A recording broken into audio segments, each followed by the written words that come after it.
Muy buenas tardes a todos, bienvenidos a la tarde de A24, bienvenidos a MMD. Ya estamos arrancando con toda la tarde, con mucha información. Ya vamos a hablar de temas económicos, qué está pasando. ¿Qué pasa con el dólar y los precios? ¿El dólar a 3.14, 3.15 es caro o barato? Parece un dólar barato si se lo ve en relación a lo que ha pasado con los precios. Ya van a ver los números y de eso depende mucho la estabilidad cambiaria en los próximos meses. Pero vamos a arrancar con el Congreso, porque atención que hay un escándalo político, uno más, en las idas y vueltas entre oficialismo y oposición. Ahí está nuestro colega Diego de Nicolás. Diego, ¿qué está pasando en este momento en la Cámara de Diputados?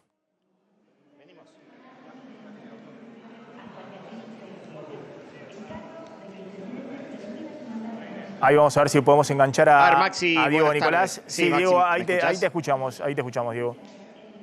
Sí, indudablemente es un mediodía bastante agitado aquí en la Cámara de Diputados porque se ha dado una sesión quizás inédita porque estaba prevista una sesión preparatoria para reelegir las autoridades de la Cámara, un cuerpo que conduce Cecilia Moró. Pero bueno, todo este conflicto por los consejeros del Consejo de la Magistratura llevó a la oposición en el día de hoy a no prestar quórum a esa sesión preparatoria y así no pudo ser designada Cecilia Moró para un nuevo periodo.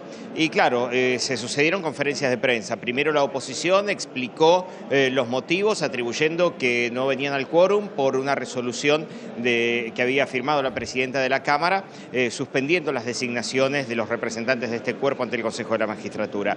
Luego vino una conferencia de prensa del Frente de Todos donde defendió esta posición y esta resolución de Cecilia Moró y criticó obviamente a la oposición. A consecuencia de esto, bueno, no se pudo realizar la sesión preparatoria. ¿Y cómo quedan las autoridades de la Cámara ahora? Bueno, a partir de una cuestión reglamentaria, por 10 días continuará las actuales autoridades y veremos si en el medio logran aunar posiciones o logran salir de esta telaraña en la cual se encuentran actualmente los diputados para ver cómo se resuelve este tema.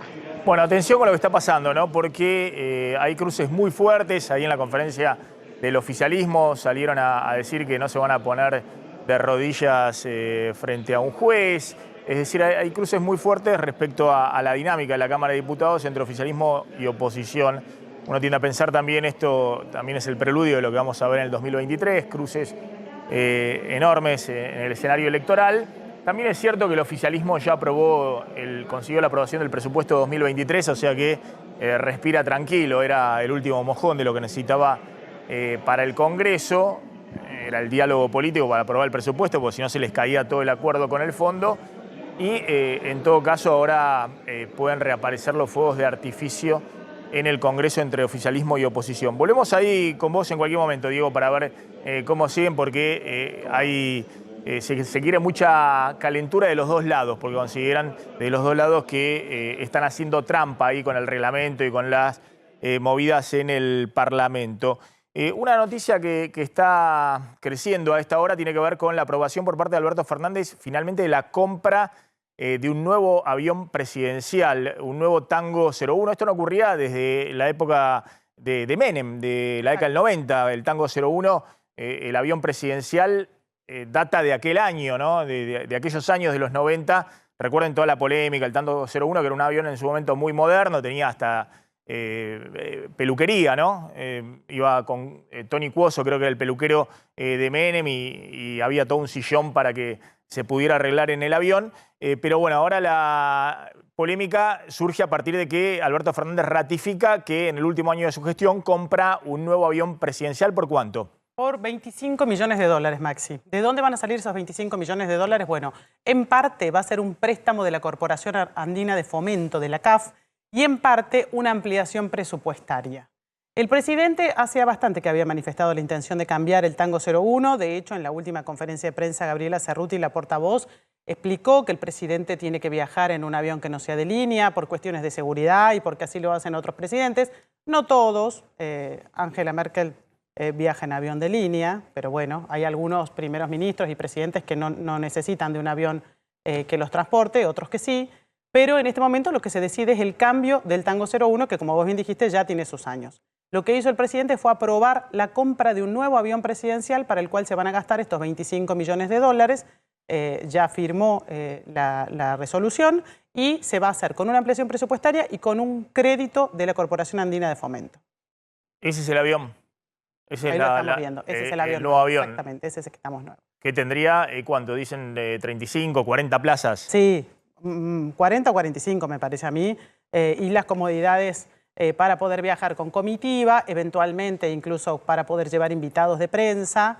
La pregunta es si va a tener un buen Wi-Fi, porque una de las cosas que dicen es que al presidente no le gusta que estén conectados cuando están volando, entonces que en los últimos vuelos no había Wi-Fi y uno quedaba incomunicado en el periodo en el que estaba volando acompañando al presidente. Bueno, esto va a generar una polémica. Sé que también hay cuentas respecto a lo que cuesta alquilar los vuelos de línea, ¿no? O los charter para que viaje el presidente al exterior, porque estamos en el último año de un gobierno y este tipo de decisiones seguramente en un rato vamos a volver, genera polémica. Déjenme mostrarles estos números. Están dos economistas que me parece muy interesante tener la mirada. Está Martín Rapetti, gracias Martín por atendernos, y Ricardo Delgado, gracias a los dos. Muy amable los dos por atendernos. A ver, quiero mostrar estos números.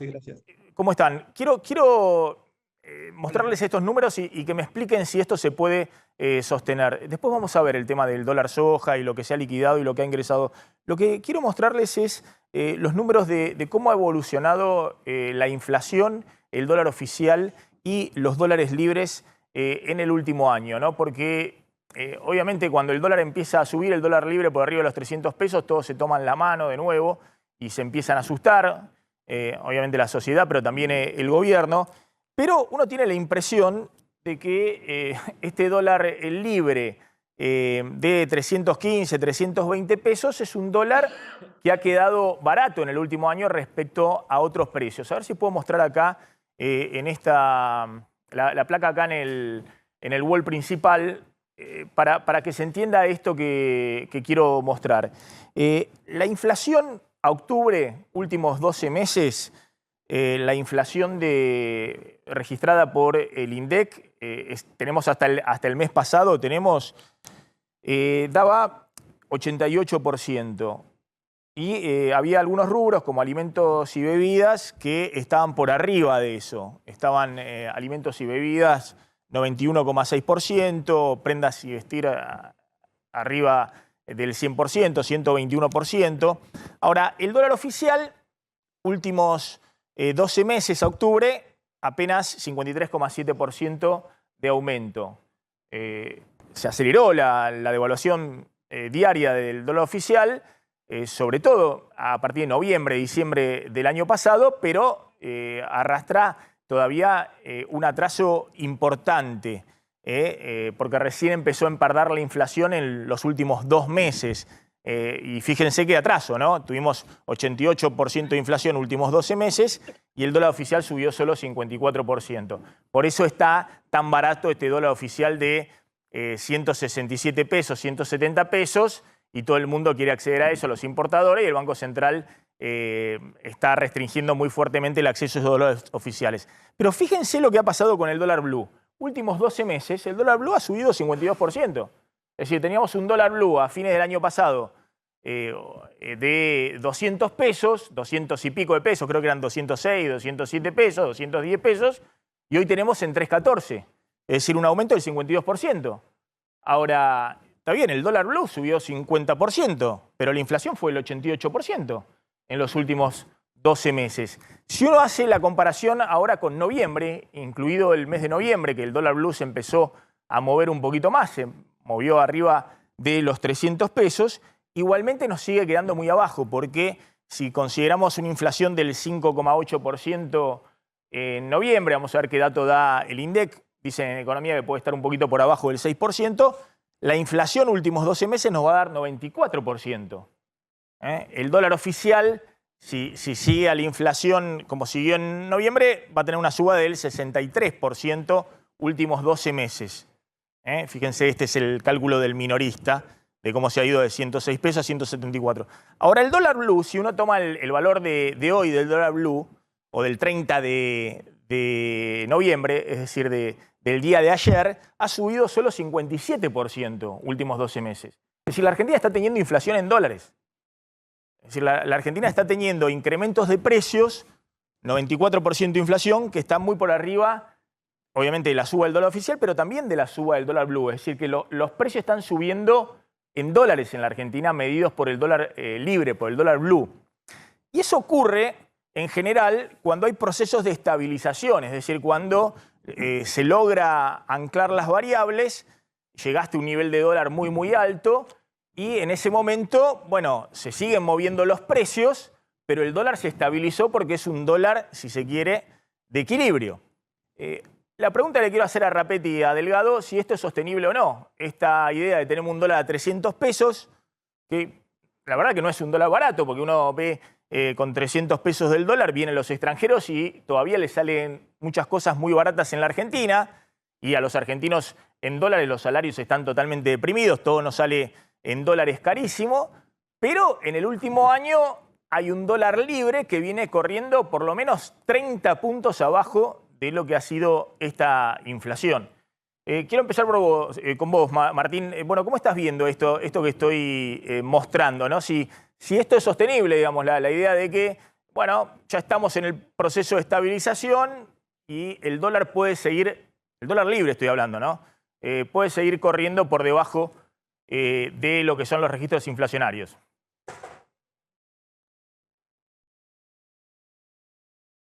A ver, tengo un problema ahí con el audio. A ver si me estás escuchando, Martín Rapetti. Sí, ¿cómo andas, Maxi? No sé si me escuchan bien. Sí, perfecto. Yo te escucho un poco intermitente, no sé si... ¿Me escuchás bien? Sí, sí, perfecto. Perfecto. Disculpa, Maxi, por ahí no te contesto exactamente lo que me preguntaste porque te escuché un poco interrumpido, pero quería hacer un comentario que me parece viene bien a lo que vos estabas mostrando.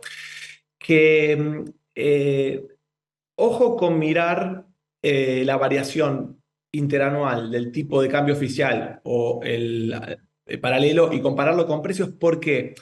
Porque muchos precios han migrado del oficial al algún paralelo, a algún alternativo.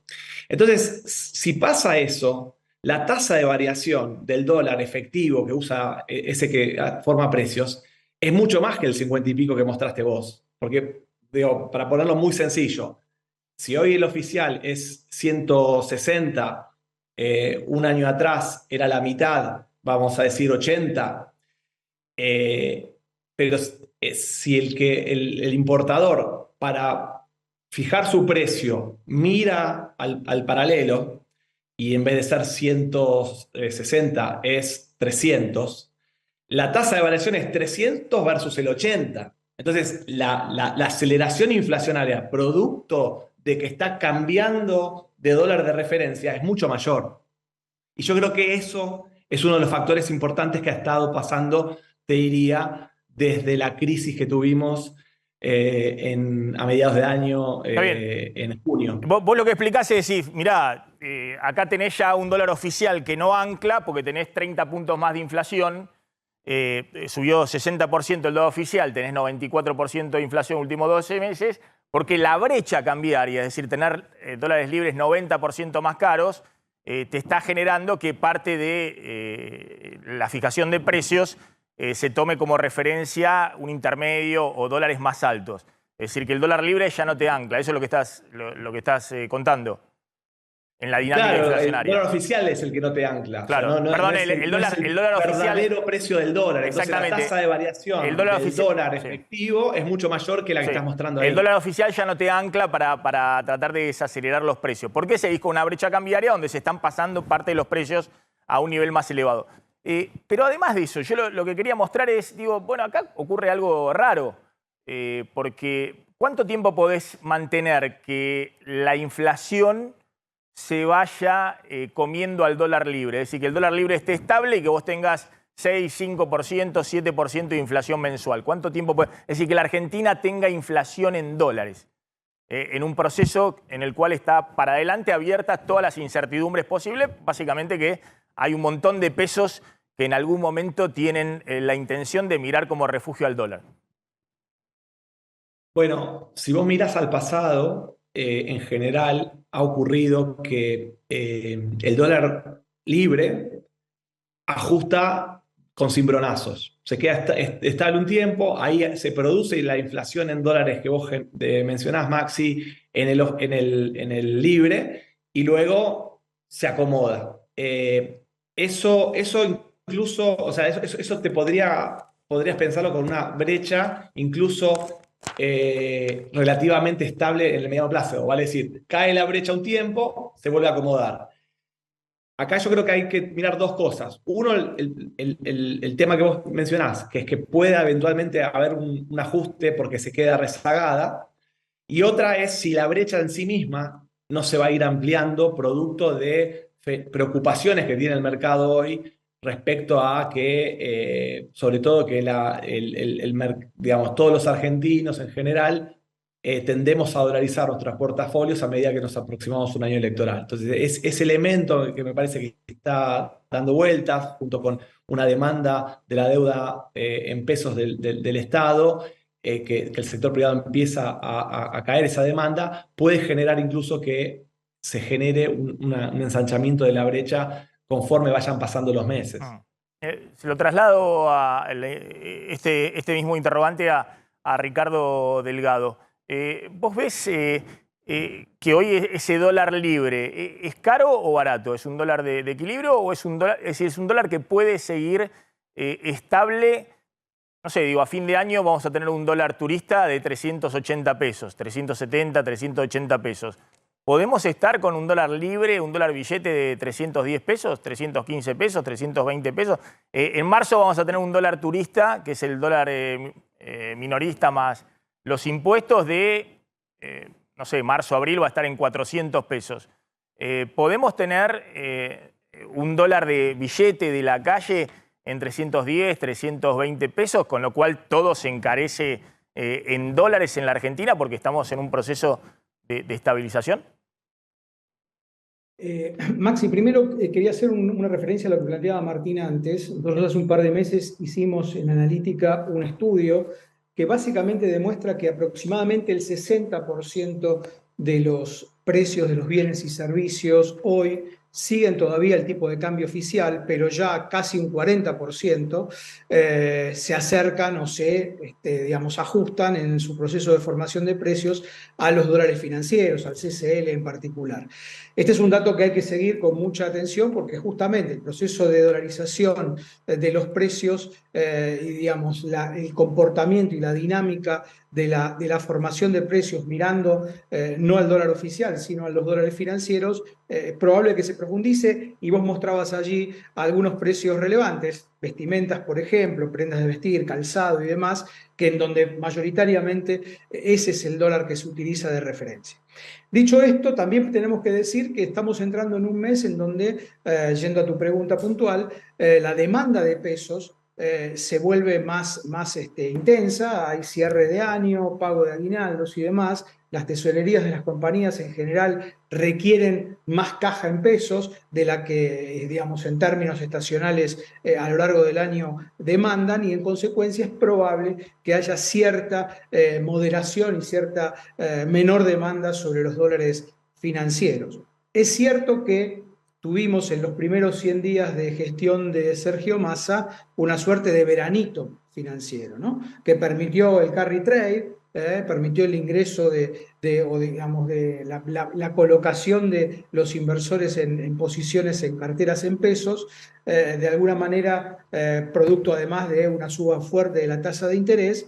Y eso se desarmó hace algunas semanas atrás, tuvimos ese pequeño cimbronazo y de alguna manera hoy entra de vuelta, parece ser, en una cierta estabilización que, insisto, todo va a depender de las señales porque esa demanda de pesos estacionalmente alta en diciembre empieza a revertirse, te diría, a mediados de enero, y ya en febrero o marzo vuelve a las condiciones normales. Insisto, las señales en términos de lo que haga el gobierno en esos meses, en este verano que va a ser, a mi juicio, complejo de administrar en términos monetarios y financieros, va a ser la clave de cuál va a ser el nuevo nivel del tipo de cambio o de los dólares financieros. Bueno, la otra cosa que quería hablar con ustedes es, presten atención, es este título. fuerte suba de bonos y acciones. ¿Qué hay detrás? Hablando un poquito de esto. Y esto lo podemos ver en el siguiente gráfico, en un gráfico que muestra que desde el 14 de octubre hasta el 30 de noviembre, es decir, hasta el día de ayer, los bonos de la deuda argentina, que estaban en el tercer subsuelo, subieron en pesos 30%.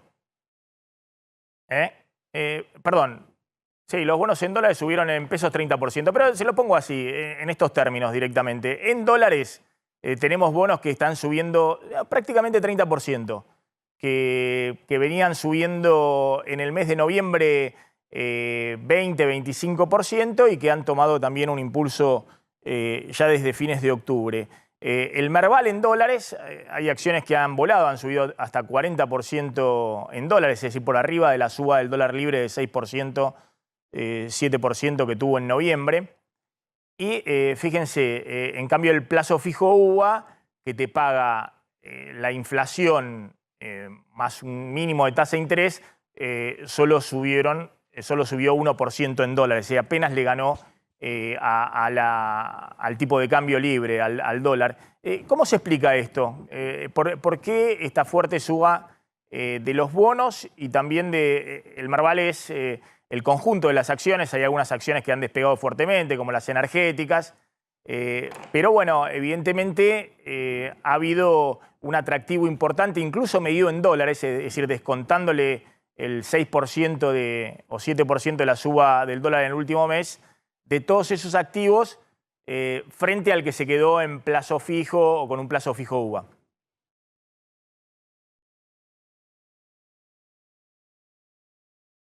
Ahí te tengo muteado, Martín, a ver si...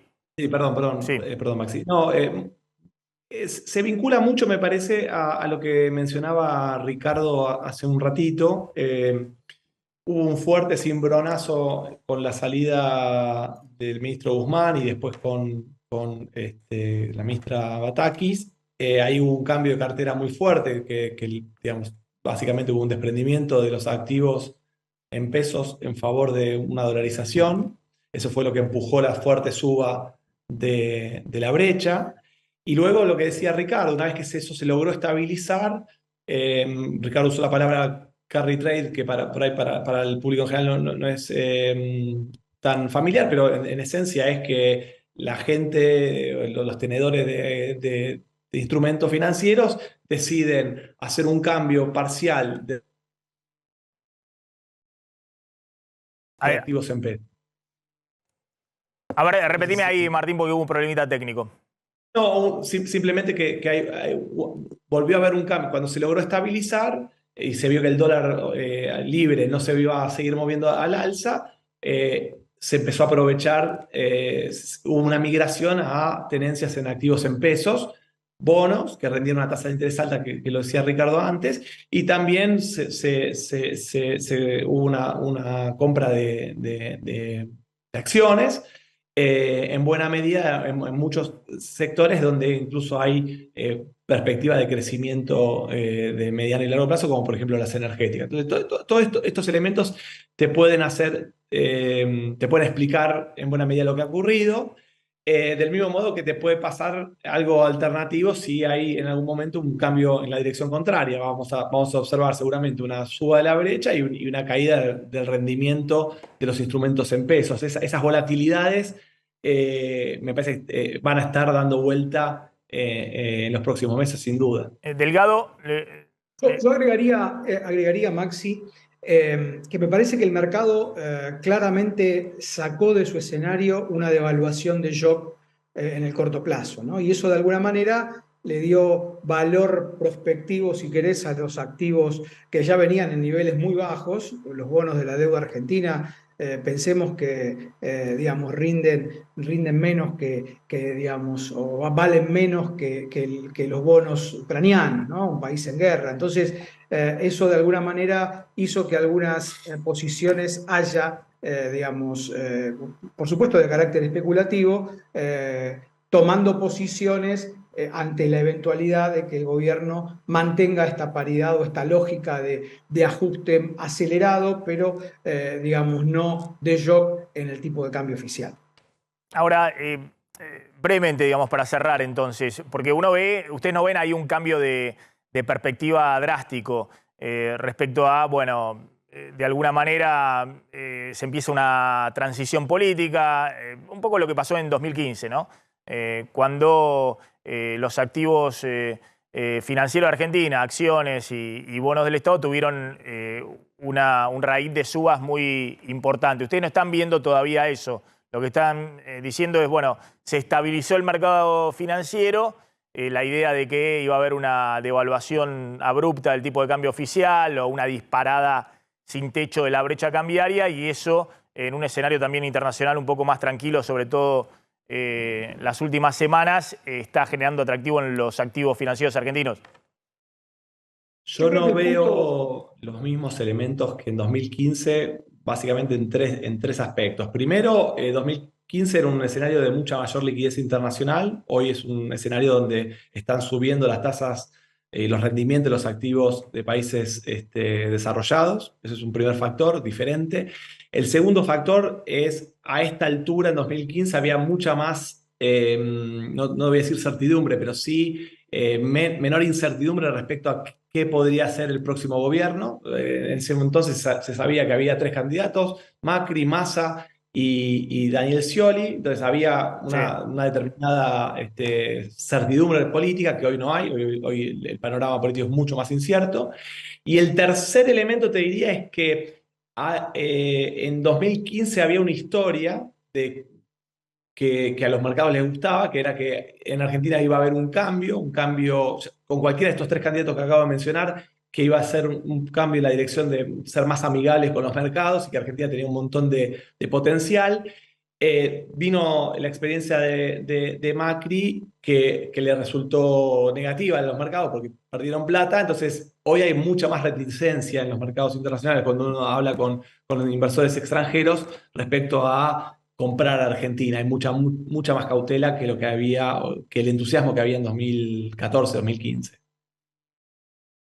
Yo agregaría, Maxi, a lo que dice Martín, con lo que concuerdo plenamente, que justamente esa historia futura mejor para la Argentina a partir del 2016, con el cambio de gobierno, le permitió durante el 2015, en el último año del segundo gobierno de Cristina Kirchner, de alguna manera evitar incertidumbres digamos, financieras que impactaran fuerte en los precios de los activos. Al contrario, en muchos momentos la Argentina vivió una transición, te diría, bastante ordenada.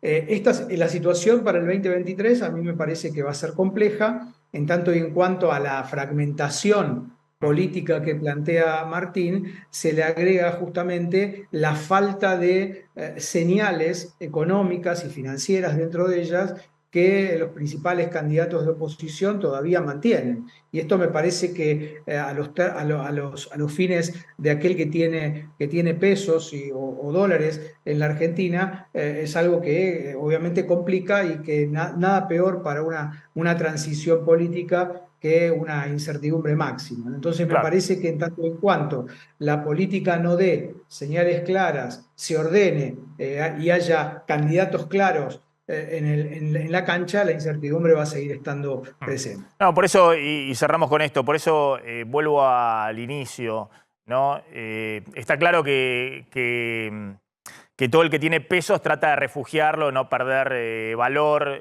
por eso subieron fuertemente las tasas de interés y no las van a bajar ahora, pese a que por un mes se desacelere un poquito la inflación. El Banco Central dicen que hay que esperar 2, 3 meses, ver, claro, pues están muy preocupados, no quieren que los depósitos corran al dólar. Por eso también el gobierno tiene que ofrecer cada vez tasa de interés más alta para refinanciar la deuda en peso, porque quedarse en peso, la verdad que es todo un desafío en este escenario que hay tan pocos dólares en el Banco Central.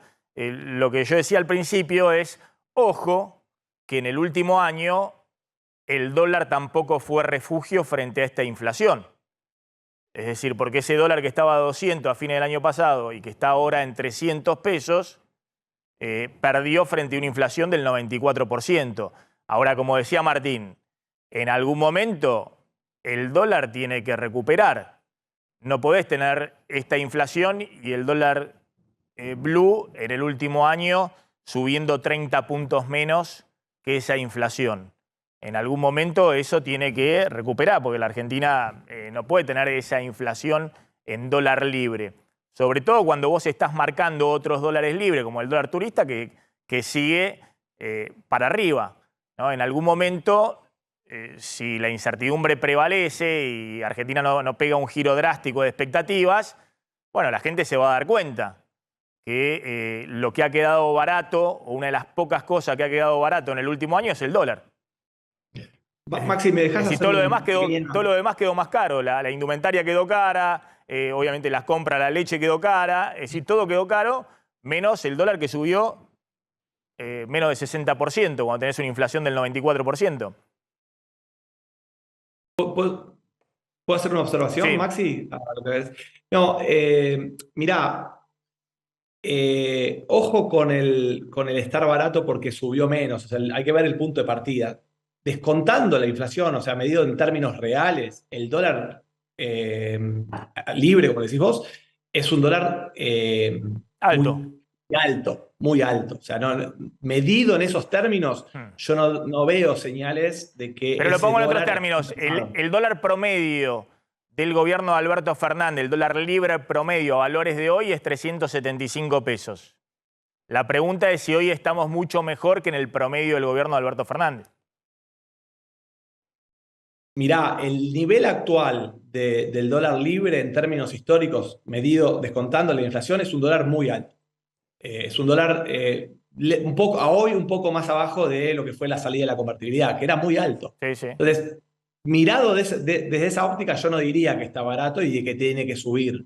Ahora, distinto es, y este me parece el tema central, que es que ese dólar no tenga que subir igual. Claro, por lo menos para no trazarse más frente a la inflación. No por eso, no por eso. Puede ser que haya demasiados pesos forzados por el cepo en la cartera de la gente, del sector privado. Que en algún momento y que esto decidan tenga que pasarse. haber, claro, puede haber un rebalanceo de portafolio que haga subir el dólar alternativo y los precios. O sea, Bueno, que yo la creo, brecha entre agrego, precios Martín, y dólar no siga igual. No, por pero que eso, suban un poco. acá estamos hablando, cuando decimos que el gobierno está tratando de sacar pesos de todos lados, porque de hecho uno ve la base monetaria, que es el circulante más la caja de ahorro y cuenta corriente, y en el último año yo mostraba 94% de inflación, eso subió 35%, 40%, es decir, salieron pesos de la calle. Ahora, ¿por qué salieron pesos de la calle? Y porque nuestros bolsillos están raquíticos. Es decir, y el gobierno tuvo una política de restringir al máximo el crédito. Es decir, quiso sacar pesos de la calle, no quiso que esos pesos se multiplicaran con crédito yendo y financiando a la gente que no tenía pesos en el bolsillo. Pero lo que está diciendo vos es, ojo que en ahorros hay muchos pesos. Hay muchos pesos en ahorro en los bancos y hay muchos pesos que están puestos en prestarle al sector público, en bonos en pesos, que tienen empresas, que tienen inversores y demás. Yo agregaría, Maxi, Nunca se sabe cuánto es. Perdón. Ricardo, te interrumpí. No, un solo comentario. Me parece que es relevante también plantear que si bien es cierto que en las comparaciones históricas este nivel de tipo de cambio es un tipo de cambio elevado, también es cierto que el cepo limita la posibilidad de dolarizarse por razones obvias. Me parece importante que digamos, tengamos en claro que en estos últimos meses muchas empresas sobre todo pymes, empiezan a ver que, por ejemplo, la restricción de 90 días si uno, digamos, compra dólar CCL o dólar MEP para poder ingresar al dólar oficial, se empiezan a relajar. Muchas empresas dicen, yo me estoy quedando sin insumos y sé que el Banco Central no me va a vender o no sé cuándo me va a vender dólar oficial y en consecuencia empiezo a utilizar de referencia al dólar libre y eso obviamente impacta, como decíamos al principio, sobre la formación de precios hacia adelante. ¿Qué quiero decir con esto? El desbalanceo entre pesos y dólares es cada vez más marcado y de alguna manera termina impactando y en alguna manera se tiene que expresar en el precio, digamos, en el precio del dólar. Exactamente, con lo cual... No solamente en el precio de los bienes, sino también en el precio del dólar. Definitivamente, porque al final del día el dólar es un precio más, obviamente muy relevante, y esto de alguna manera forma parte del cuadro de desequilibrios que produce un régimen que se acerca peligrosamente a la alta inflación, ¿no?, en la Argentina. Gracias a los dos, muy amables, muy interesante este diálogo con los economistas Martín Rapetti y Ricardo Delgado. Candelaria, hay una información respecto a la salida del ministro de Transporte, su sucesor y movidas en el gabinete. Claro, porque se fue Alexis Herrera, que renunció por razones personales, asume su segundo, el que era el viceministro de Transporte. Ya es el segundo cambio después de la muerte de Mario Meoni, que falleció trágicamente en un accidente de auto y que fue lo que hizo que Alexis Herrera se hiciera cargo de la cartera. Ahora va a ser Diego Giuliano, que era su segundo, va a asumir hoy a la tarde, a las 7 de la tarde en el Salón Blanco. El presidente, cuando vuelva de San Luis, donde vimos las imágenes al principio del programa que estaba entregando viviendas, a la tardecita va a estar en la Casa Rosada, en el Salón Blanco, y le va a tomar jura a este ministro. Ahora, es notable, Maxi, la cantidad de ministros que han cambiado ya desde que Alberto Fernández asumió allá lejos y hace tiempo, parece que fuera hace mucho más, porque fíjate que se fueron casi 2/3, solamente se conserva 1/3 de los ministros que iniciaron el 10 de diciembre de 2019 con la presidencia de Alberto Fernández. Por distintas razones se fueron. Te cuento algunos nombres. Por ejemplo, María Eugenia Bielsa fue la primera que se fue, era la ministra de Desarrollo Territorial. Después Ginés González García, que esta semana lo homenajearon con tanta polémica después de su salida por el escándalo del vacunatorio VIP, pero que tuvo a su cargo buena parte de la gestión del primer año y medio hasta que Carla Bisotti se hizo cargo. Marcela Lozardo de Justicia, que era una persona de mucha confianza del presidente, del entorno íntimo del presidente, también se fue. Sabrina Frederick se fue después de una pulseada muy fuerte con Sergio Berni en la provincia de Buenos Aires. Roberto Salvareza, de Ciencia y Tecnología, fue reemplazado por Daniel Filmus. Luis Basterra se fue de la Secretaría de Agricultura, Julián Domínguez lo reemplazó y ya también se fue a su vez. Nicolás Trota se fue de Educación. Felipe Solá de Cancillería, eso fue un caso bastante ruidoso porque fue el mismo Santiago Cafiero, que en ese momento era jefe de gabinete, el encargado de decirle a Felipe Solá que se iba y que él mismo lo iba a reemplazar. Y después los más recientes, Matías Culfas, después de aquel cruce tan duro en Tecnópolis entre Cristina Fernández de Kirchner y Alberto Fernández, dejó el Ministerio de Desarrollo Productivo. Martín Guzmán, bueno, ni qué decirlo, el cimbronazo de mitad de año cuando Martín Guzmán renuncia. Silvina Batakis, que duró solamente un mes en el cargo. Mario Meoni, que ya mencionábamos recién que falleció. Ya aparece en la historia antigua, digamos, sí, tan rápido. Y Daniel Arroyo, que si nos remontamos es del principio de Desarrollo Social, sí. Y Juan Zabaleta, que es la cartera que hoy tiene Victoria Tolosa Paz, con tanto ruido respecto de los planes sociales. Te diría que Daniel Arroyo debe tener un alivio bárbaro. Veamos qué pasó después del triunfo de Argentina ayer frente a Polonia. Un triunfo contundente, la verdad que impresionante el dominio de Argentina. Ahí sí, ¿no? El mejor partido sin duda de la Argentina. ¿Cómo lo festejaron los políticos? Y el show que hicieron alrededor de el triunfo argentino. Mira, creo que primero que vamos a ver es el presidente Alberto Fernández, ahí lo vemos, con Fabiola y con su hijo, que tiene camiseta ya de bebé, apenas bien chiquitito, ya le ponían la camiseta en los primeros partidos de selección, lo mostraban, estuvo en Olivos. El presidente ayer no se movió de Olivos. Ahí lo tenés a Mauricio Macri, que estuvo en Qatar, en su función de la fundación de la FIFA, está ahí desde el primer minuto del Mundial, le llovieron muchas críticas, algunos lo tildaron de yeta, pero bueno, también ayer estuvo en la cancha y Argentina ganó. Y aquí en Palermo estuvo Horacio Rodríguez Larreta y lo ves con la gorrita, casi cuesta reconocerlo porque está con ese gorrito que le tapa buena parte de la cara. Estuvo en Palermo, en el Palermo Fest, donde el gobierno de la ciudad montó esas mega pantallas gigantes para poder ir a ver el partido. Tuvieron la suerte de que ayer hubo un día precioso. Es decir, fue con la gente, Larreta evidentemente muy posicionado en su campaña presidencial. Fue ahí a Palermo directamente. Fue directamente a Palermo y lo vio ahí con la gente. Estaban esas pantallas gigantes para ver el partido de la selección. Exactamente, y ahí lo compartió. Y el que tuvo una idea bastante peregrina, te diría yo, fue García Moritán, que aprovechó la ocasión del partido para tirarle una chicana a su compañera de la legislatura de la Ciudad de Buenos Aires, Ofelia Fernández. Mirá el video que subió a Twitter. Ofelia, empieza el partido, dejá de trabajar, vení. Vamos a hacer el partido abajo. Ofelia, empieza el partido, dejá de trabajar, vení. Vamos a hacer el partido abajo. Lo hizo para mostrar que Ofelia Fernández no estaba en su despacho y como una chicana tienen un cruce permanente para mostrar que él tenía como el buen tino de invitarla a compartir ver el partido y de paso mostrar que la legisladora no estaba en sus oficinas.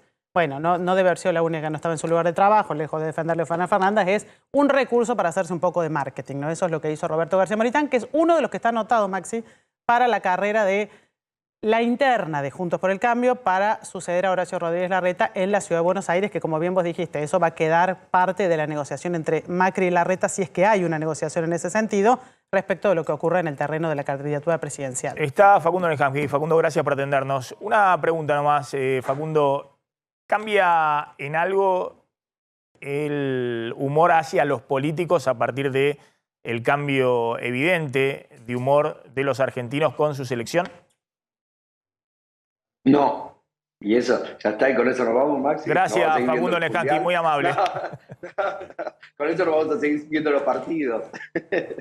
No, a ver, te lo sintetizo rápidamente.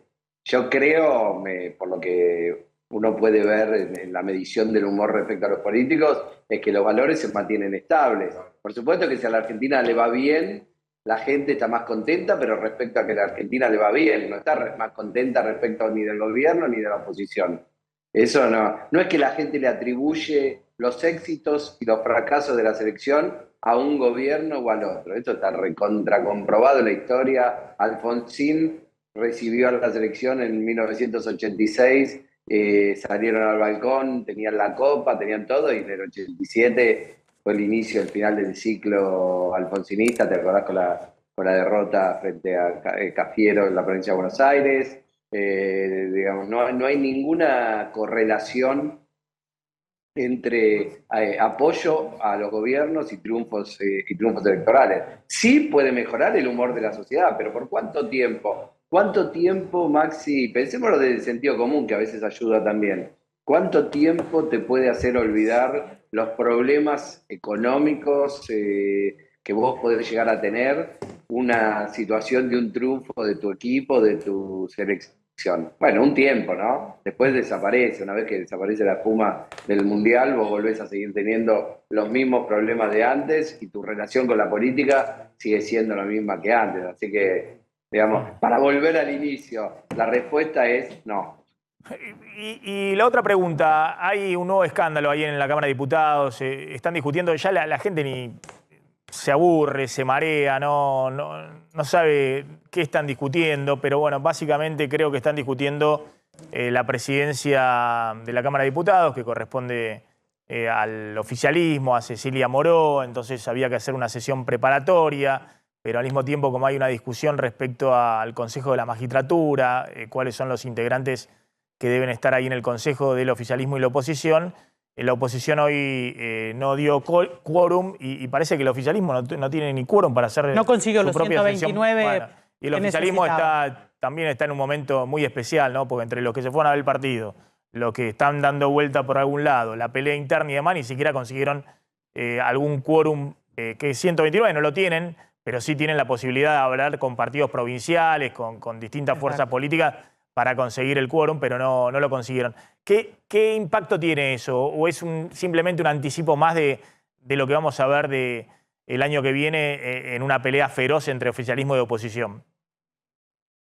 No, ahí sí te separo dos temas, ¿no? Todas las discusiones de la política propiamente dicha, cuando aparecen en forma de espectáculo confrontativo ante la sociedad, eso sí aleja a la sociedad de los políticos, ¿no? Independientemente de que la discusión se justifique o no se justifique, pero digamos la espectacularización en el escenario público de los conflictos de los políticos por cosas que no le afectan a la gente o que la sociedad no siente que les afecta en su vida cotidiana, ya sea cargos institucionales, ya sea las disputas por lugares de poder en áreas que la sociedad siente muy lejana, por más que alguien lo pueda explicar lo importante que es el Consejo de la Magistratura, para la problemática de una persona que no le alcanza el sueldo para vivir por la inflación, aparece como una cuestión muy lejana. Entonces, como en términos generales, Maxi, este tipo de confrontaciones sí alejan a los políticos de la sociedad o les confirman muchas veces a los ciudadanos, aunque no sea verdad, ese sentido común que plantea que los políticos se ocupan de sus temas y no le están resolviendo los problemas de la agenda que realmente la sociedad necesita. Eso por un lado. Por el otro lado, me parece que esa, digamos, la confrontación sí anticipa posiciones inflexibles de cara a un año electoral que no sabemos dónde pueden llegar a terminar, ¿no? Porque ahí se te mezcla la discusión por los lugares en la justicia, las tensiones alrededor de la situación judicial de la vicepresidenta, y entonces la oposición empieza a negociar otros elementos para presionar al oficialismo para que ceda en otros campos, ¿no? Entonces, en este caso está presionando, porque el oficialismo no tiene la mayoría en la Cámara de Diputados, tiene la primera minoría, y si bien hay una tradición de que la primera minoría tiene la presidencia, y sobre todo cuando la primera minoría es oficialista, eso no es una tradición no escrita, por decirlo de alguna manera. Entonces, la oposición está usando, me parece, eso como presión para la negociación sobre temas más generales, porque vos sabés muy bien, Maxi, que están usando criterios cruzados en la Cámara de Senadores y en la Cámara de Diputados para ver cuál es el criterio por el cual deben ser elegidos los consejeros que van por el Parlamento al Consejo de la Magistratura. Así que bueno, es un gran enredo político que muestra, digamos, por un lado el anticipo del año electoral, pero al mismo tiempo también la debilidad del gobierno. Facundo, gracias, muy amable como siempre. Ahí está Facundo Nejansky.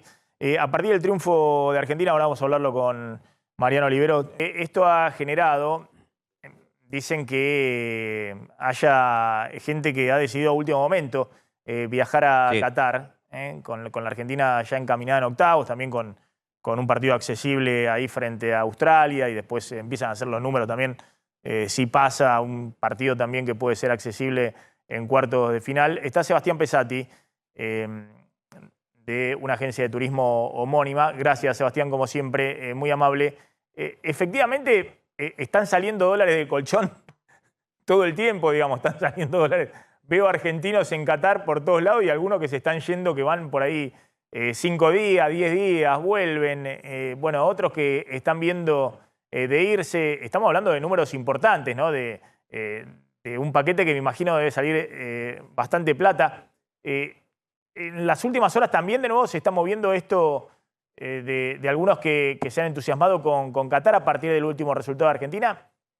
A ver, Maxi, lo dijo Scaloni ayer en la conferencia de prensa, hoy, cuando dijo que había muy poco tiempo para el partido del sábado. Bueno, también hay muy poco tiempo para viajar. O sea, el improvisado que dijo, bueno, me voy a ver ahora el partido de octavos, tiene tiempo para salir hoy hasta las 18 horas en un vuelo de Lufthansa, porque de otra manera no llegas. Estamos lejos de Doha. Esto no es el mundial como el que tuvimos hace unos años en Brasil, que era mucho más sencillo llegar. Eso complica un poco las cosas. Y los vuelos que están saliendo, y por ejemplo el vuelo, no sé, tengo entendido que salió una aerolínea al mediodía y demás, ¿todos esos vuelos van llenos? A ver, son vuelos que sí o sí, y sobre todo para las líneas argentinas, tienen que ser rentables, con lo cual las tarifas son altas. Te diría que no estuvieron saliendo todos a pleno, sí con muy buena ocupación, pero no llenos hasta el último asiento. Pero obviamente son operaciones especiales que tenían que ser para la compañía aérea, sobre todo para las líneas argentinas, rentables, con una operación que es costosa, porque es una operación corta, no es un destino regular de la compañía. Pero volviendo a esas opciones, bueno, el vuelo ya salió hoy al mediodía, el de Aerolíneas Argentinas, y todavía para lo que es el posible, y ahí toco madera, el posible partido de cuartos de final, no está definida una operación de Aerolíneas Argentinas, con lo cual ahí sí hay que ir a otras compañías que operan en el mercado. ¿Cuánto cuesta un paquete? ¿El pasaje cuánto cuesta a Qatar ida y vuelta? Mira, estábamos viendo hoy con mi equipo para poder llegar al partido de este sábado, estamos hablando de una tarifa de alrededor de los $3.200. $3.200. Sí. Regresando el 7 de diciembre. A eso hay que sumarle entradas, alojamiento, bueno, son ¿Alojamiento varios. cuánto es? ¿$200 por día? No, te quedas corto con 200. Tenés, a ver, obviamente no tenés techo, eso sí. Pongamos si querés una tarifa de inicio que esté más cerca de los $300, $350, pero sin techo. Siempre lo que yo te voy a decir... De hecho, decís que obviamente hay hoteles super premium que valen cualquier cosa, ¿no? No que por 300, $400 vayas a un lugar que no tenga techo, digamos. No, a ver, no vas a tener nada de ese estilo en Qatar, pero sí hay opciones un poquito más informales, lo que son alojamientos tipo departamento, que pueden estar un poquito por debajo de ese valor. Está bien, está bien. Te hago la otra, que no sé, ustedes hacen más que nada turismo emisivo, pero ayer nos enteramos con el presidente del Banco Central, Miguel Pelle, que todavía no está en funcionamiento el dólar tarjeta para turistas extranjeros. Es decir, que han venido durante todo este último mes turistas extranjeros que por ahí pagaron con la tarjeta de crédito. Tampoco mucho, porque no hemos visto mucho en los registros del Banco Central, pero que pagaron con la tarjeta de crédito pensando que le iban a hacer la conversión del dólar a 300 pesos, 320 pesos, y cuando le llega el resumen le hacen la conversión al dólar a 170. Dijo el presidente del Banco Central que Mastercard recién este viernes pondría en funcionamiento el sistema y que Visa les viene diciendo que lo va a poner en cualquier momento, pero que siempre lo posterga. ¿Es así? ¿Todavía no está en marcha el dólar tarjeta para turistas extranjeros? No, bueno, eso es, a ver, es una falencia que tenemos los argentinos, ¿no? Anunciamos las cosas, siempre nos agarra en posición adelantada. Se anuncian cuestiones que técnicamente no están definidas, lo cual nos deja mal parados ante el turista extranjero. Lo que vos decís, que capaz que suena un poco gracioso, uy, el que vino y consumió y pensó que le iba a llegar de una forma, eso repercute en que cualquier conocido que tiene le dice, bueno, ¿cómo te fue en Argentina? Y mal porque consumí con mi tarjeta porque se decía que ya se podía hacer y me iban a tomar un tipo de cambio, entonces no tuve que ir al mercado informal y me fue mal. Entonces eso va repercutiendo y hace que cuando esto se implemente, lamentablemente también tenga menos resultados. Tenga menos resultados, porque imagínate un turista que vino, pagó con la tarjeta, eso porque está la nueva normativa, supuestamente, porque fue anunciada con bombos y platillos. No. Y bueno, cuando le llega el resumen de tarjeta, le cuesta todo el doble, porque le hacen la liquidación todo al dólar oficial de 170 pesos. Entonces todo le termina saliendo el doble. Y no puede protestar, digamos, porque no es que alguien le va a devolver la plata, ni nada por el estilo. No, ya estás de vuelta en Francia y a quién le levantás la mano. Y recordemos que esto se hizo porque empezaron a viralizarse videos de turistas extranjeros que venían a Argentina y pagaban con un fangote de pesos que habían cambiado de dólar billete en el blue a pesos y con eso iban al restaurante, con eso iban al hotel y pagaban todo con pesos cash, ¿no? Además de que son pesos, lo inauguró Bolsonaro Jr. cuando vino y empezó a contar, ¿no? Entonces algunos decían hay una campaña anti-argentina, nos quieren hacer parecer a Venezuela. Bueno, es lo que es. Esto es la Argentina y van a seguir viniendo todos con los dólares billetes. Pero lo deseable sería que usen la tarjeta de crédito para que esos dólares ingresen a las reservas del Banco Central, porque es una cantidad de dólares importante. En el mes de octubre, es el último dato oficial que hay, son 550 millones de dólares de pago de tarjeta de argentinos al exterior, pero el ingreso de turistas extranjeros a la Argentina solo recaudó 30 millones de dólares. Todo el resto de los turistas extranjeros, me imagino que sigue habiendo una cantidad importante de extranjeros que están llegando a la Argentina, vienen con los dólares billetes y cambian sus dólares en el informal. Exactamente, en el blue, que para el gobierno es un mercado chico y marginal, pero van ahí. No, pero que mueve este dólar tarjeta. Antes de que hubiera cepo, de diciembre del 2019, cuando venían los turistas extranjeros en noviembre, en octubre de 2019, dejaban 250 millones de dólares por mes. Son 3.000 millones de dólares por año, es un montón de... Lo que pasa, Maxi, en ese momento teníamos un solo tipo de cambio. Claro, exactamente. Ahora no dejan nada, vienen y entran 30 millones de dólares por ese dólar tarjeta porque los extranjeros siguen viniendo y están viniendo mucho más, digamos, porque para ellos este dólar de 300 es muy atractivo, pero lo hacen todo en el blue, todo en negro. Ahí Maxi estaba viendo en el graph que tenemos abajo nuestro, falta un dólar, que es el dólar turista, el dólar que paga el argentino en el exterior cuando consume con tarjeta de crédito. Que sería el más alto de todos. Hoy está en 350 pesos, hoy está en 350 pesos cotizando. Eso obviamente desalienta que quienes están hoy en Qatar viendo el Mundial consuman con su tarjeta de crédito. Muchos han ido con dinero en efectivo. Eso es buscado por el Banco Central Argentino, porque así no tiene que enviar las divisas para pagar a los operadores allá en Qatar.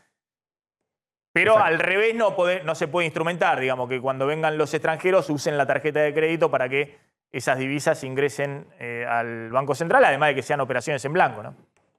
Y hablando un poco del dólar turista para los extranjeros que nos visitan, esta opción de que la tarjeta de crédito convierta al dólar MEP, obviamente sería muy beneficioso para una parte del turismo receptivo, que es para quienes consumen localmente y en el momento, porque esto sirve mucho para lo que es gastronomía, para lo que es indumentaria, para cualquier consumo que haga el extranjero, pero lo que no estaría solucionando es toda la comercialización formal de turismo receptivo que hacen los operadores de Argentina que le venden a operadores en el extranjero. ¿Por qué? Porque todas esas transacciones se hacen vía transferencias a través de SWIFT. Entonces, esa es una etapa, o eso es una parte que aún no ha resuelto el Banco Central. Cómo hacer que las divisas que recibe un operador argentino que le vende a un operador de Europa que envía turistas a Argentina, todavía eso no está, digamos, solucionado. Está claro. Sebastián, gracias, muy amable como siempre. Gracias, Maxi. Ahí estaba Sebastián Pesati. Ya está con nosotros Carlitos González Prieto. Gracias, Carlitos, como siempre. Gracias a vos. ¿Te acordás cuando decían que nos peleábamos y esas cosas? Gracias, Carlitos. Eso habla de una gran amistad, poder pelearse o no. Eso habla de un... Gracias, Carlitos. Está hablando Ritondo y ya me voy con Mariano por el tema mundial. Está en conferencia de prensa Ritondo porque nuevo escándalo en Cámara de Diputados. Ya estamos perdidos, no sabemos bien el escándalo, pero hay un nuevo escándalo, ¿no? Entonces, oficialismo y oposición se acusan mutuamente de ser el otro el que genera el escándalo. A ver qué dice Ritondo. Está Diego de Nicolás ahí en el lugar. Sí, Maxi, está por empezar a hablar Cristian Ritondo, también está la diputada de los Penato. A ver, vamos a escuchar a Ritondo. A todo lo que se ha hecho hoy, entre otras cosas, que cuando habló la diputada por Juntos por el Cambio, Silvia Lopenato, no fue transmitido por el canal oficial de la Cámara de Diputados, se sacó de cámara, planteando un tema reglamentario de uso y costumbre de la Cámara, que es a los 30 minutos se agregan 15. No fue transmitido, espero que haya copia taquigráfica de lo que expresó la diputada Silvia Lopenato. Sobre el tema reglamentario, es la primera vez que ocurre en la Cámara que citada a las 13 horas sin acuerdo con ningún otro bloque, se extienda a las 13:03, o sea, 3 minutos de haber tenido que comenzar a sesionar por nota a los bloques y por la disposición de un solo bloque, sin estar en el recinto, que es el lugar donde tiene que solicitarlo, se aplace media hora. Y después, 8 minutos después de las 13:30, siendo 13:38, se vuelve a mandar una nota diciendo que empieza a las 14 horas. La verdad que le pido al frente de todos que responsablemente no se lleve puesta a la Cámara de Diputados, que utilice el reglamento, que entienda que no son dueños de la Cámara de Diputados, que no representan ni a la mayoría en la Cámara de Diputados y que este es el lugar de representación de la democracia y del pueblo.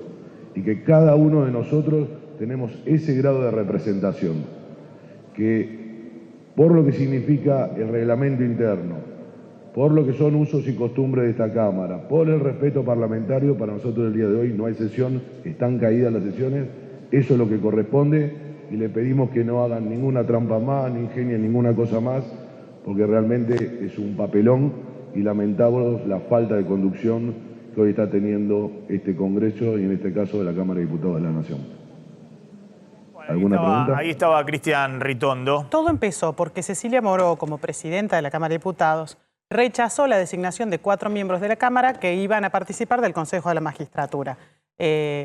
Apeló uno de esos nombres, dijo que no correspondía a la segunda minoría y entonces, como ella suspendió la designación de estos 4 miembros, de 4 diputados que iban a ser parte del Consejo de la Magistratura, la oposición se enojó y desde anoche dijo que no iba a bajar al recinto a dar quórum. Y el oficialismo no consiguió ningún otro aliado, además de Juntos por el Cambio, que había decidido no bajar. No fue posible coordinar con bloques provinciales o con el interbloque federal, con algunos otros, para que acompañaran. De hecho, por ejemplo, Javier Milei posteó en todas sus redes diciendo nosotros no vamos a dar quórum y si llegan a conseguir quórum vamos a rechazar todo. Bueno, era una sesión preparatoria formal, operativa, para designar las nuevas autoridades de la Cámara y dejar constituido todo lo que tiene que ver con la organización y el funcionamiento de la Cámara de Diputados para terminar el año y poder empezar el año que viene. Ahora, fíjate, Maxi, qué notable, ¿no? Porque junta esta decisión a la izquierda más recalcitrante con los libertarios, con Juntos por el Cambio y con el peronismo federal. No es que Juntos por el Cambio le hizo un desaire y no le dio quórum, no le bajó ninguno. O sea,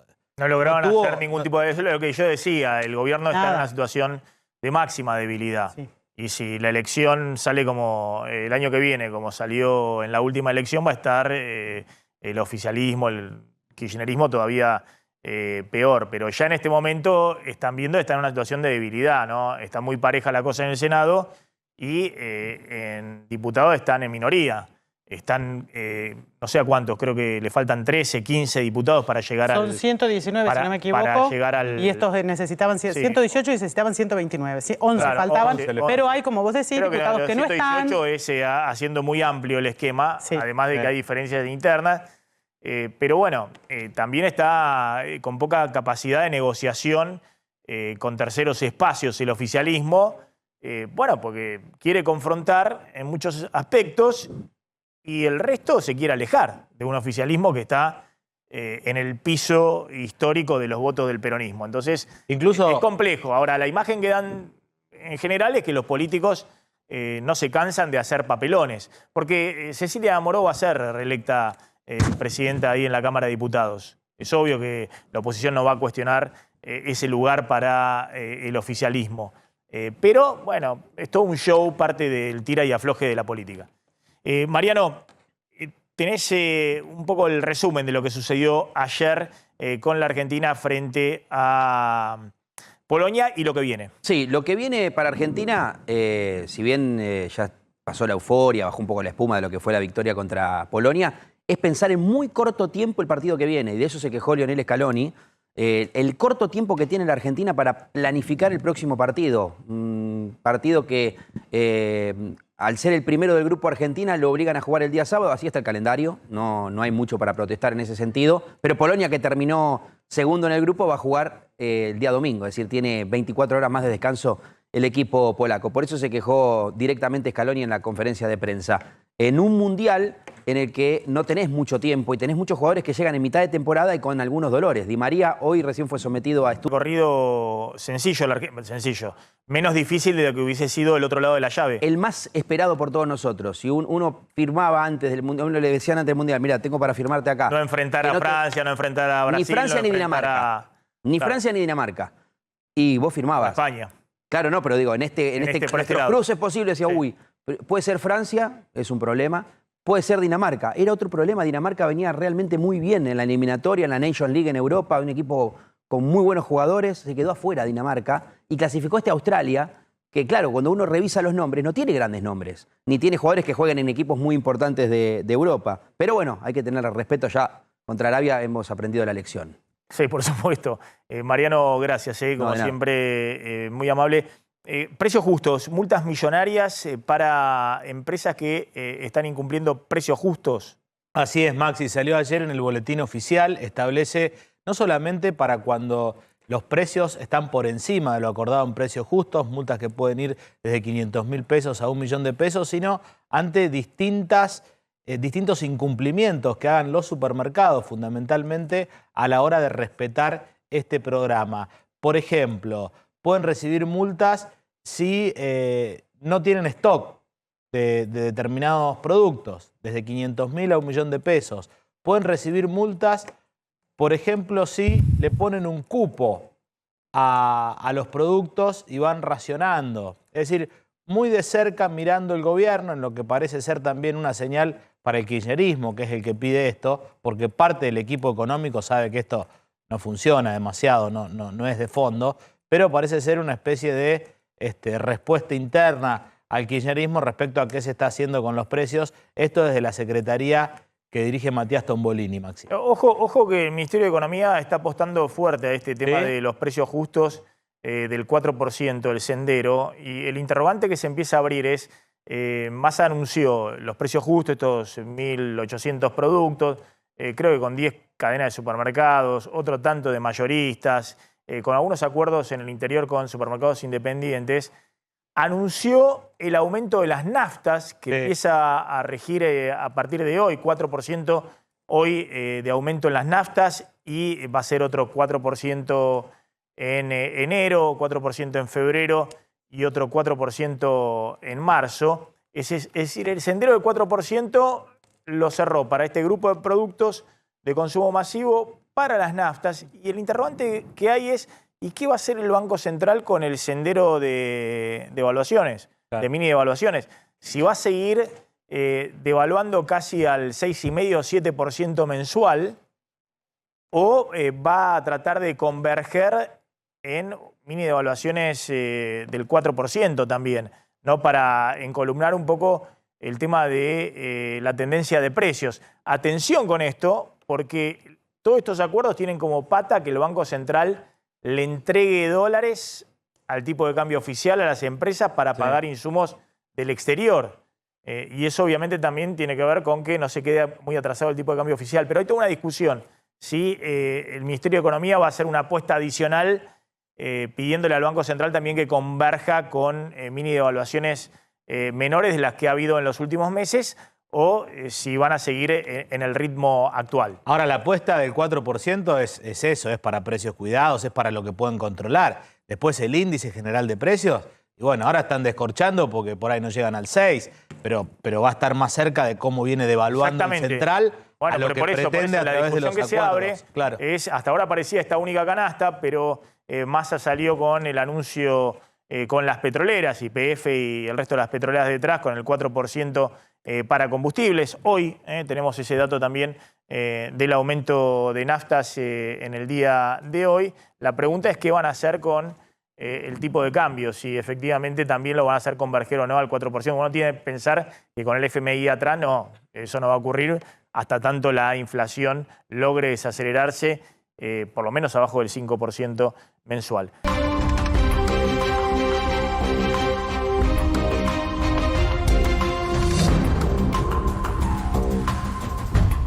Decíamos que empieza hoy el sendero de aumento de las naftas de 4% mensual hasta marzo. Efectivamente, ahí está el aumento a partir de hoy. Cande. Entre todos los aumentos que nosotros venimos contando que arrancaban ahora en diciembre, ¿no? Hoy concretaron los de las naftas, todos los combustibles 4%. Y como decías vos, Maxi, a partir de este mes se autoriza un aumento mensual del 4% para los combustibles. La nafta los precios.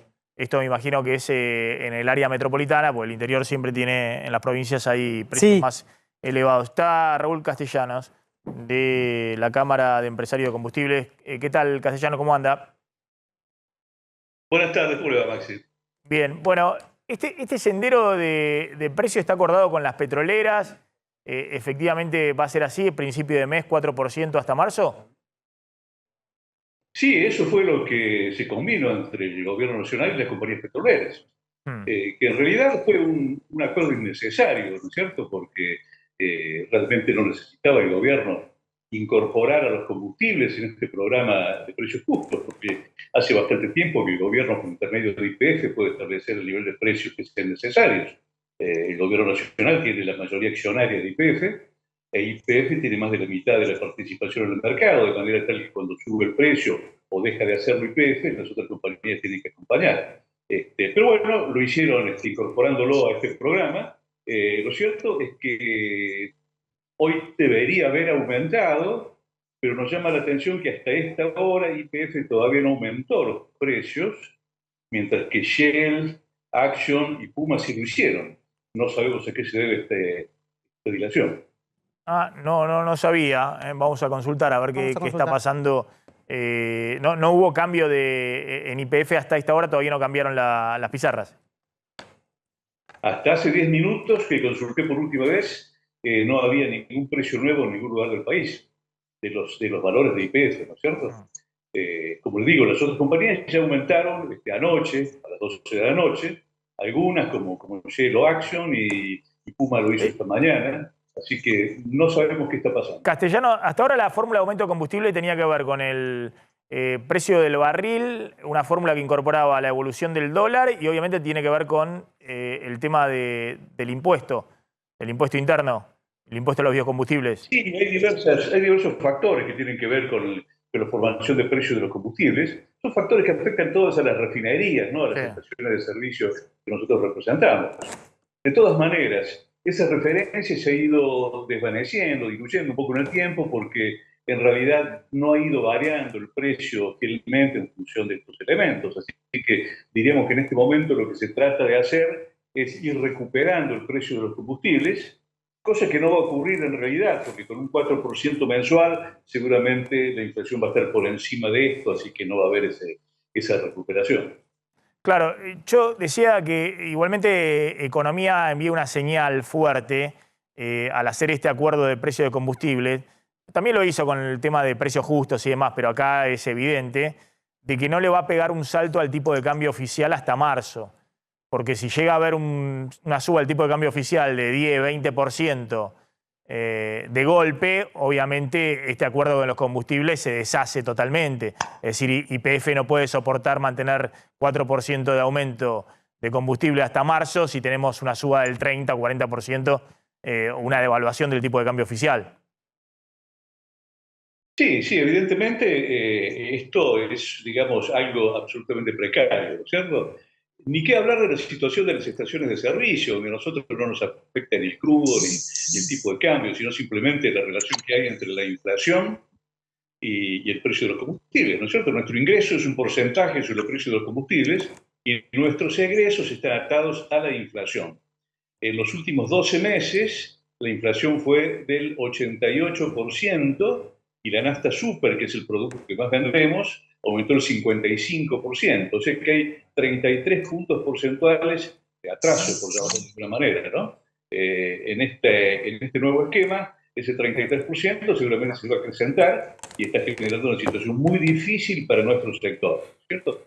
Obviamente al consumidor conviene que no aumente o que aumente menos, pero es como que el sistema no va a funcionar así.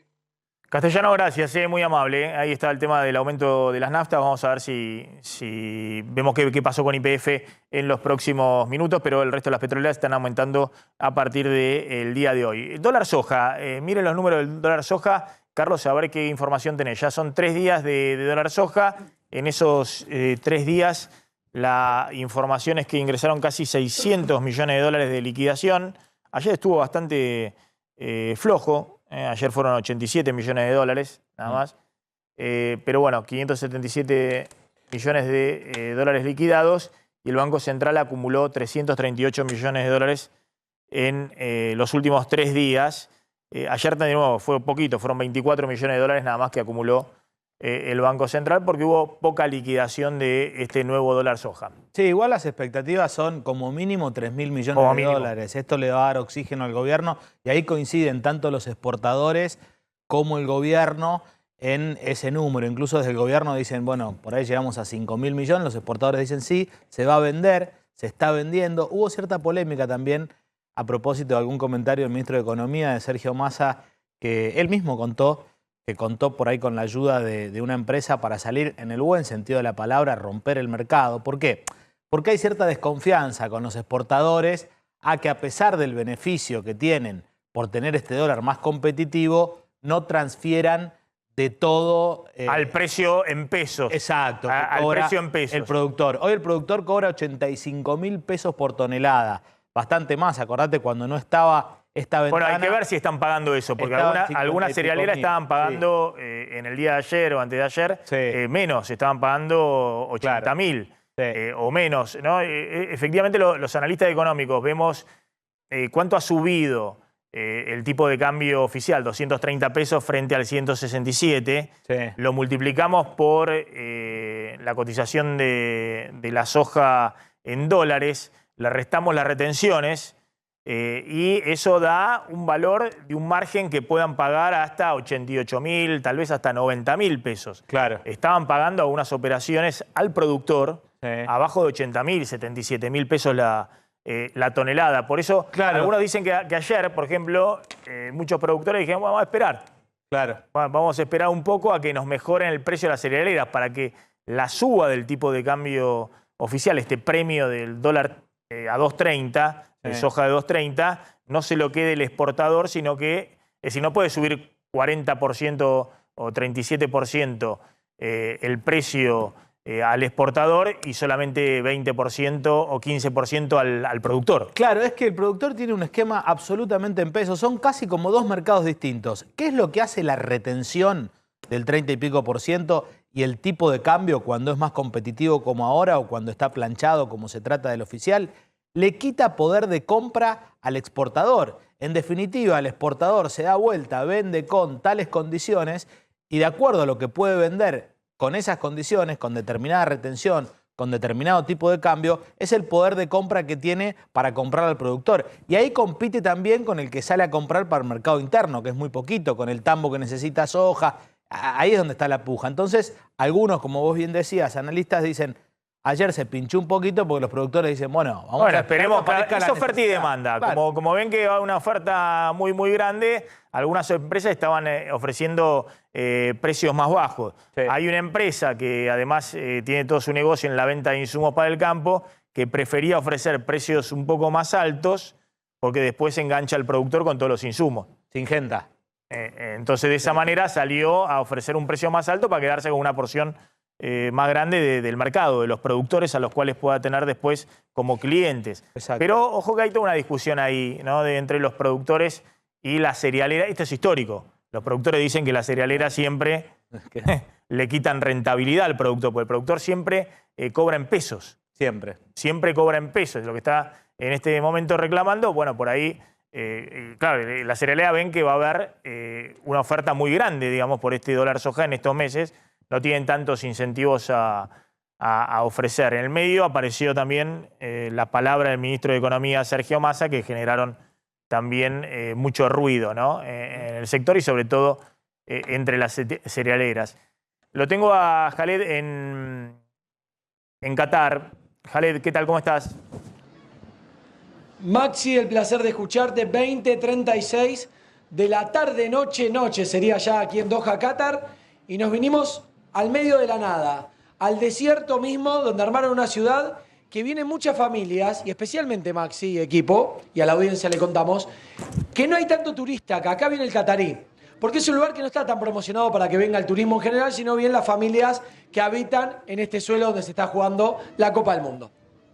Khaled, ¿qué es ahí el turbante que estás usando? Que veo que están todos nuestros colegas, se ha puesto de moda entre los colegas argentinos, veo muy divertidos algunos colegas y amigos que están todos paseando, digamos, con el turbante y con la túnica habitual. Se nota que están en oferta, digamos.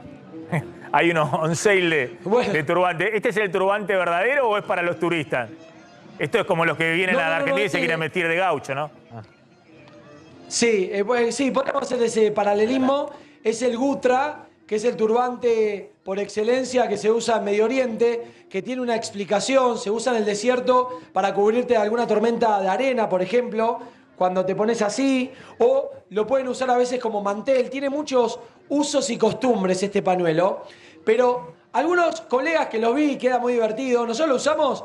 Yo tengo muchos en mi casa, en Argentina, pero acá me lo regalaron, no es que está de oferta, es un original con una tela de muy buena calidad. Dicen, me voy a disfrazar. No es que uno se está disfrazando, sino que se está vistiendo con la ropa típica que usan acá en Medio Oriente. Claro. Pero bueno, es una manera pintoresca de ponerse una túnica. Claro, eso ahí están pasando algunos transeúntes. Claro. Ahí lo usan verdaderamente, porque es una... están todos ahí, claro. Todo el que está vestido de esa manera es ahí nativo de Qatar. Sí, de Qatar o de Medio Oriente, porque también podés ver un saudí, un kuwaití, un emiratí, que se visten con la túnica. Porque yo siempre esto lo digo y lo vengo diciendo desde que estamos en suelo catarí. No hay nada más cómodo que con el calor que hace en Medio Oriente, ahora está linda la temperatura, unos 23 grados, es usar túnica, porque está fresquito, no tenés problema con el calor, el blanco también que con los rayos ultravioletas te para ese fuerte rayo que tiene el sol, entonces estás recómoda, te da mucha frescura este pañuelo, aunque uno diga, con todo esto tenés calor, no tenés calor porque te refresca como la cabeza y el cuerpo. Ahora, abajo de la túnica estás vestido. Perdón que salió cortado, ¿la túnica estoy vestido? ¿Cómo? No, vos ahora no estás con la túnica, pero abajo de la túnica usan un atuendo sí. común. Generalmente usan un pantaloncito largo blanco que se compra también junto con la túnica. Y algunos, como quien te habla cuando se pone túnica y hace mucho calor, me pongo un pantalón como de fútbol o un pantalón blanco tipo Mundial del 78, cuando usaban el cortito Mario Kempes. Bueno, una especie así, para que no se me trasluzca con la luz solar lo que tengo abajo como ropa interior, ¿no? Jared, contanos bueno, el clima, ¿no? En el día posterior. Bueno, se vivió... te escuché que también sale como cortadito. ¿Cómo se vivió el día posterior al partido? Sí. ¿No? ¿Me preguntaste? Sí, ¿cómo se está viviendo? Sí. ¿Cómo se está viviendo? Bueno, estás sacando pecho, se te nota de otra manera, digamos. Te reconocen ahí en la calle de otra manera ahora si sos argentino, sacás pecho.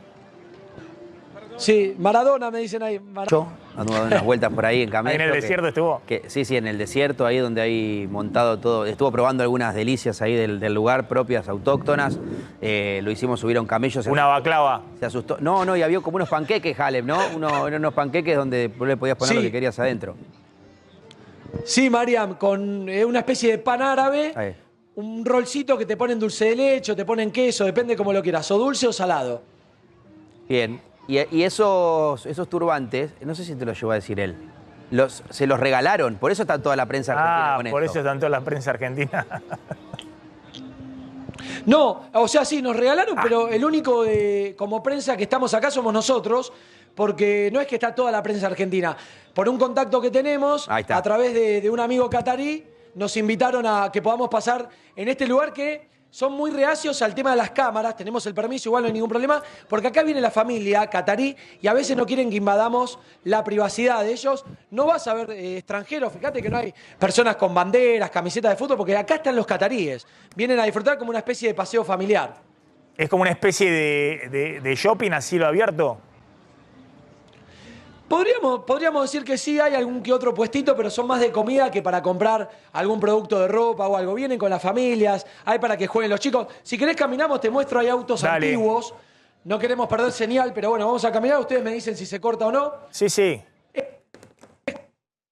Ahí se cortó.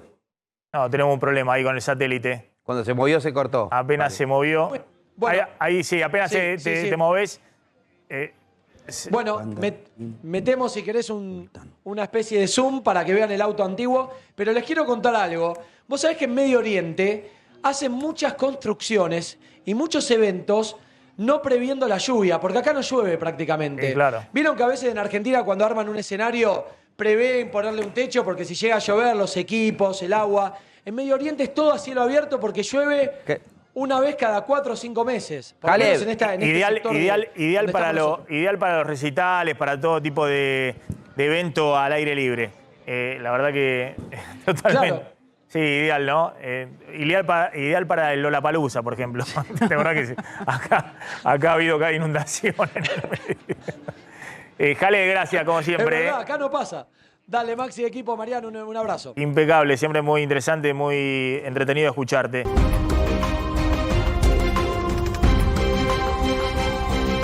Ha habido mucho ruido en los últimos días en el Mercosur porque una estrategia conjunta de Argentina, Brasil y Paraguay en un planteo muy fuerte a Uruguay, que busca acuerdos de libre comercio bilaterales con distintos países y regiones. Está Gustavo Descalzi para que lo explique. Mucha repercusión obviamente en la prensa uruguaya porque, insisto, este ha sido un planteo que ha trascendido un poco las ideologías, pues lo hizo el gobierno de Alberto Fernández junto con el gobierno de Bolsonaro o el gobierno de Paraguay, que son gobiernos de centro derecha, más alineados, si se quiere, con la filosofía de la calle Pou. ¿Qué sucedió, Gustavo? ¿Cuál es la información que hay y la repercusión que esto ha tenido en Montevideo? Bueno, la repercusión es enorme. Buenas tardes. En unos minutos me tengo que ir urgente a la Casa de Gobierno. Estoy en pleno 18 de julio porque puede haber novedades. Le voy a decir más. Hay enojo, un enojo a nivel Cancillería por la respuesta que está dando Uruguay frente a la queja de sus 3 socios vecinos. Voy a hacer cortito, decirle que esta unión, este grupo del Transpacífico son países importantes para nuestro país, como es Japón, es Canadá, es Australia, México, Perú, Chile, Vietnam, que son clientes del Uruguay y que el Uruguay les vende carne, les vende soja, les vende un montón de productos. Ahora la idea era de ingresar para tratar de tener beneficios aduaneros y eso, según el gobierno uruguayo, no entorpece la negociación que tiene con el Mercosur, pero a pesar de que sus socios del Mercosur dicen no, la negociación tiene que ser conjunta. Le cuento que en este momento el presidente de la República está elaborando el documento que ha de presentar el próximo lunes en la reunión de los presidentes del Mercosur, que va a ser aquí en Montevideo. Fin de semana, le digo que viene muy caliente y a nivel Cancillería la cosa está que arde. Me imagino, y la cobertura debe haber sido grande, ¿no? Porque insisto con esto que llamó la atención. Como vos explicabas, ¿no? Uruguay está firmando un acuerdo de libre comercio con los países del área Pacífico, pero que ya viene con importantes volúmenes comerciales. Pero bueno, hay una advertencia muy fuerte del Mercosur, que no es solamente la Cancillería argentina, sino la Cancillería de Bolsonaro, la Cancillería de Paraguay. ¿El presidente de la calle Pou ha hablado públicamente hasta ahora de esto? Sí, dijo que el día lunes él va a hacer la presentación y explicar los motivos, que ya había tenido reuniones bilaterales con los 3 presidentes y le había explicado los deseos de Uruguay de ir a buscar otros mercados. El Uruguay es un país de 3,5 millones de habitantes, es un país muy pequeño que necesita buscar otros mercados porque lo que ocurre en el Mercosur no es suficiente. Ahí es que empezó la conversación con esta alianza transpacífica. Le quiero contar que hace pocas horas la reunión entre nuestro canciller Pancho Bustillo y Daniel O'Connor, que es el de Nueva Zelanda, que viene a ser un ministro de nuevos negocios o de la promoción de la producción y de los negocios, fue entregada en mano la solicitud del Uruguay de adherirse o de sumarse a la lista de los países, y este es el tema que tiene controversia el Uruguay con sus socios del Mercosur. Le cuento que el lunes va a ser un día fundamental. Puede que se quiebre el Mercosur, puede que acepten la posición del Uruguay con algunos cambios, o puede que el Uruguay tenga que modificar su estrategia. El lunes vamos a tener la noticia porque vamos a estar trabajando con un equipo en vivo ahí, Maxi. Perfecto, Gustavo. Nos habías enviado ahí las imágenes del canciller uruguayo firmando con la contraparte del área Pacífico, lo cual ha sido entendido como una especie de desafío, ¿no? Frente a la advertencia de los socios del Mercosur.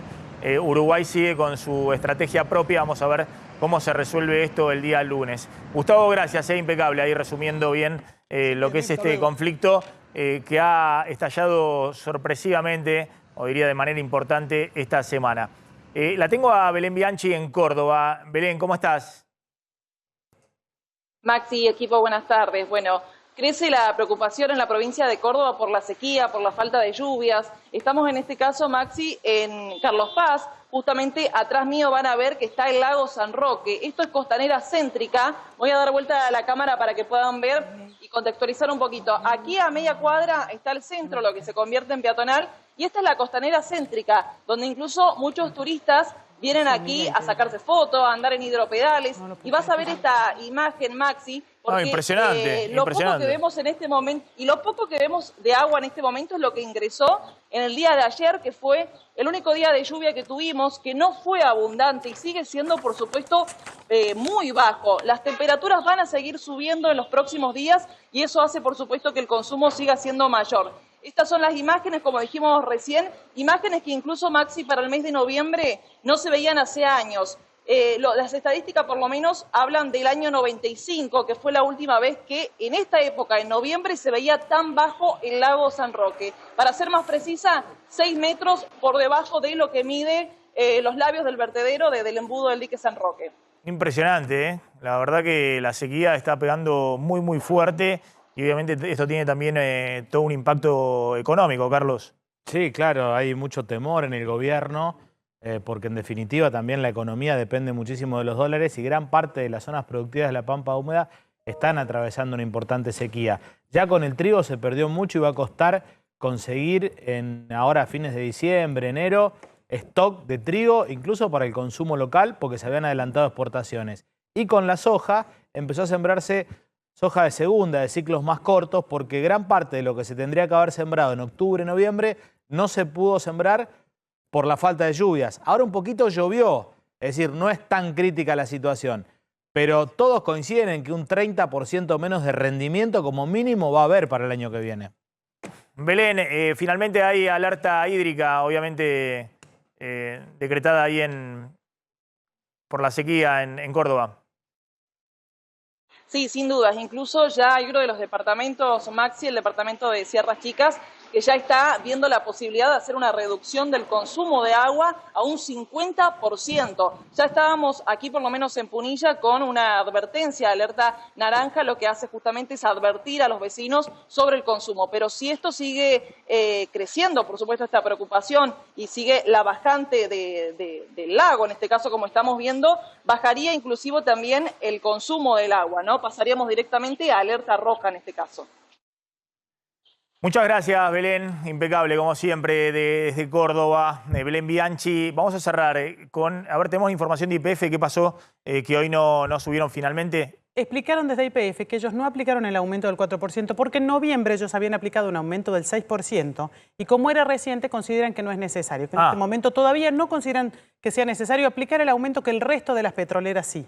Que lo van a ir evaluando. Estuvieron el lunes reunidos con Sergio Massa también en la autorización que hizo el ministro para este aumento del 4%, pero por ahora no lo van a aplicar, así que YPF es la única que no sube el precio de las naftas. Perfecto. Está la aclaración entonces. Sí. Hoy subieron el resto de las petroleras, pero YPF no subió los combustibles. Vamos a ver si lo hace en lo que queda del mes, ¿no? En este sendero de 4% mensual hasta marzo. ¿Cómo está cerrando el dólar? El dólar está estable, Maxi, hoy ha estado muy tranquilo, 314 el blue y el MEP en 316, el contado con liqui 324. Bien, nos estamos retirando, ya está llegando Mariana Contartesi, gracias a la gente varonil que siempre me acompaña ahí en... Hola Maxi, ¿cómo estás? ¿Cómo andás? ¿Todo bien? Bien, te tengo que escribir un mensajito, Maxi. Sí, verde, pero estridente. Sí, no, pero está divino este verde. Fantástica estás, me encanta el verde, me encanta. Pero aparte lindo, es como un verde. Los aros lo tenés ahí, mirá. Sí, mirá el brillito. Como miro ahí, mirá qué atento, Maxi, a mis aros. Súper engamado, muy lindo. Sí, me faltaba nada el varonil de siempre, pero bueno. Está rústico. Bueno, pero es un varonil rústico garpa, ¿eh? Estamos. Bueno, a disfrutar la tarde. Gracias, Marian. Nos quedamos... Hoy sí, nos quedamos viendo Se quedan con Mariana Contartesi. Chao.